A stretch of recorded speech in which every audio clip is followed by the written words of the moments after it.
Ազգային ժողովում այսօրվա տեղի ունեցած հերթական խայտառակությունը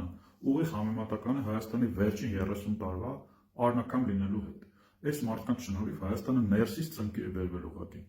Նախկին եւ ներկա միմյանց արժանի եւ միմյանց պահող իշխանությունները սկսել են իրար ամենօրյա ռեժիմով հայել ազգային ժողովում։ Եվ ինչպես միշտ ոչ մի բանավեճ չկա Հայաստանի զարգացման եւ ապագայի վերաբերյալ։ Իշխանական պատգամավորները ժամերով խոսում էին Ռոբերտ Քոչարյանից, անպատվում էին Ռոբերտ Քոչարյանին, նրա ժամանակվա սպանություններն ու թալանն էին նշում։ Բայց իմաստը ո՞րն է այդ ամեն ինչի, եթե նա ազատության մեջ է։ Հետո էլ ասեն այդքան մարդ գնաց ընտրեց Քոչարյանին 21 թվականին։ Բա որ դուք լինեք իշխանություն, ձեր նման թույլ իշխանություն լինի, որ մենակ կարողանա խոսել,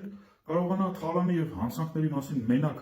գոռալ, բայց չկարողանա թալանչի մի հատ դատել։ Էլ ինչ է դուք Քոչարյանից բողոքում։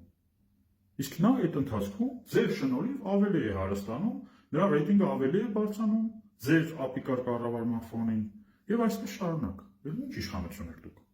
Այնպես որ դուք էլ Քոչարյանի հետ միասին անելիք չունեք քաղաքական դաշտում։ Լավ կլինի, որ ձեր ձեռքի տակ ու մեկ կնդմիշտ հեռանաք։